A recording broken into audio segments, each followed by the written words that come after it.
I'll make every possible effort to defend and to respect the Constitution of India.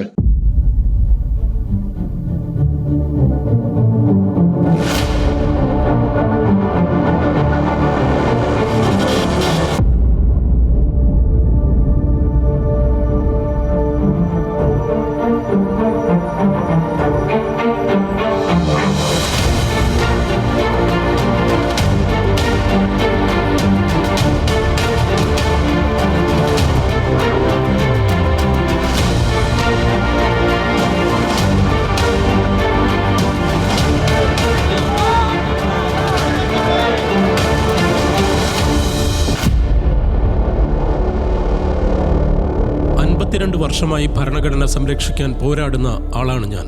ഭരണഘടനയാണ് എൻ്റെ സന്ദേശം. ഇതിൽ കൂടുതലൊന്നും പറയാനില്ല. ഭരണഘടനാ പകർപ്പ് ഉയർത്തിക്കാട്ടി ഉപരാഷ്ട്രപതി സ്ഥാനത്തേക്ക് ഇന്ത്യ സഖ്യത്തിനായി മത്സരിച്ച സുപ്രീം കോടതി മുൻ ജഡ്ജ് ബി സുദർശൻ റെഡ്ഡി പറഞ്ഞതാണിത്.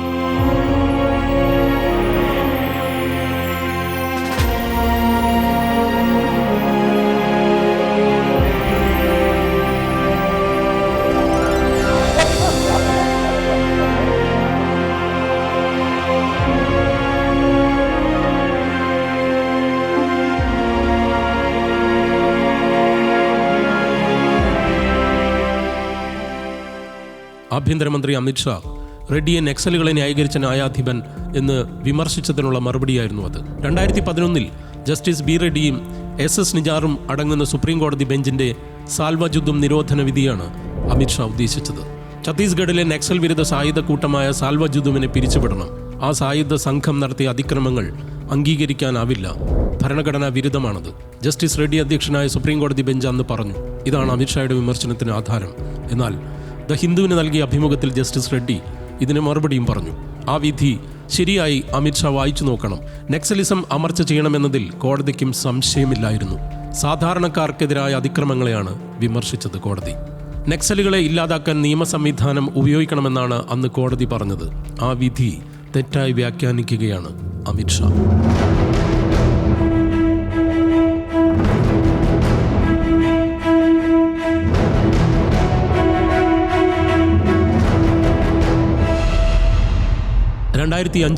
നക്സലുകൾക്കെതിരായ ജാഗ്രതാ പ്രസ്ഥാനമായി ഛത്തീസ്ഗഡിൽ രൂപം കൊണ്ട സാൽവജുദും ആ കാലഘട്ടങ്ങളിലെല്ലാം ഗ്രാമീണർക്കും ആദിവാസികൾക്കും നേരെ കടുത്ത മനുഷ്യാവകാശ ലംഘനങ്ങളാണ് നടത്തിയത്. നക്സൽ സുരക്ഷാ സേന സാൽവജുദും ഏറ്റുമുട്ടലുകളിൽ 1000-ഓളം പേർ കൊല്ലപ്പെട്ടു. 600-ലധികം ഗ്രാമങ്ങൾ സാൽവജുദും സംഘം കത്തിച്ചു. 3 ലക്ഷത്തോളം ആളുകൾ പലായനത്തിന് നിർബന്ധിതരായി. ഈ റിപ്പോർട്ടുകളുടെ അടിസ്ഥാനത്തിൽ സുപ്രീം കോടതി സാൽവജുദുമിനെ അന്ന് നിരോധിച്ചു. എന്നാൽ 2007 മുതൽ 10-ലധികം ജസ്റ്റിസുമാർക്ക് മുന്നിലൂടെ കടന്നുപോയ കേസാണിത്. എന്നിട്ടും അമിത്ഷാ സുദർശൻ റെഡ്ഡിയെ മാത്രം പോയിന്റ് ബ്ലാങ്കിൽ നിർത്തി. ഈ വിധി ഉപരാഷ്ട്രപതി തെരഞ്ഞെടുപ്പിൽ വലിച്ചിഴക്കപ്പെട്ടതോടെ ന്യായാധിപരുടെ പ്രതികരണങ്ങളും വന്നു. അമിത്ഷായുടെ വിമർശനത്തിനെതിരെ 18 മുൻ ജഡ്ജിമാരുടെ പ്രതികരണം വന്നു. ഈ പ്രതികരണത്തിൽ അതൃപ്തിയുമായി 56 മുൻ ന്യായാധിപന്മാർ ഒപ്പിട്ട കത്തും പുറത്തുവന്നു. രാഷ്ട്രീയ വിഷയത്തിൽ ജഡ്ജിമാർ ഭാഗമാകേണ്ടതില്ലെന്നും ജുഡീഷ്യറിയുടെ ഭാഗമായിരുന്നവർ ഈ രാഷ്ട്രീയ കണികളിൽ വീഴരുതെന്നും ആ കത്തിലുണ്ടായിരുന്നു. എന്നാൽ പല ജസ്റ്റിസുമാരും കത്തിൽ പേര് വെക്കുന്ന കാര്യം പോലും അറിഞ്ഞിട്ടില്ലെന്ന് പിന്നീട് സുദർശൻ റെഡ്ഡി തന്നെ വെളിപ്പെടുത്തുകയും ചെയ്തു. ഏതായാലും 2 തട്ടിലായി ന്യായാധിപ ലോകം ഇതോടെ. മുൻ ജസ്റ്റിസുമാരായ മദൻ വി ലോക്കൂർ, അഭയ് ഓക്ക, S മുരളീധരൻ, സഞ്ജീവ് ബാനർജി എന്നിവർ സുദർശൻ റെഡ്ഡിയെ പിന്തുണച്ചതിലും വിമർശനം വന്നു.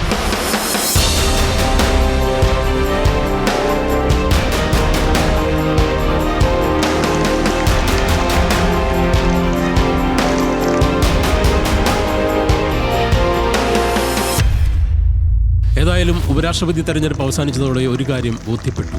2 തട്ടിലാണ് ജുഡീഷ്യൽ ലോകം വിധികളിലെ രാഷ്ട്രീയത്തെ കാണുന്ന കാര്യത്തിൽ. ദക്ഷിണേന്ത്യയിലെ പ്രമുഖനായ RSS നേതാവിനെയാണ് NDA ഈ പദവിയിൽ എത്തിച്ചത്. CP രാധാകൃഷ്ണൻ തമിഴ്നാടും റെഡ്ഡി ആന്ധ്രയും. ആന്ധ്രയിൽ ജനിച്ച റെഡ്ഡിയെ അല്ല, NDA സ്ഥാനാർത്ഥിയെ തന്നെ TDPയും YSR കോൺഗ്രസും പിന്തുണച്ചു. CP രാധാകൃഷ്ണനെ ചൂണ്ടി ജസ്റ്റിസ് ബി സുദർശൻ റെഡ്ഡി പറഞ്ഞ വാക്കുകൾ പക്ഷേ ഈ വോട്ടെടുപ്പിന് ശേഷവും നിലനിൽക്കുന്നു. ഈ പോരാട്ടം ഭരണഘടനയെ പിന്തുണയ്ക്കുന്ന ജനാധിപത്യ വിശ്വാസികളും RSSും തമ്മിലുള്ളതാണ് എന്നായിരുന്നു ആ വാക്കുകൾ. ഇന്ത്യ സഖ്യം റെഡ്ഡിയെ തീരുമാനിച്ചതിലുണ്ട് ആ രാഷ്ട്രീയ നിലപാട് എന്നർത്ഥം.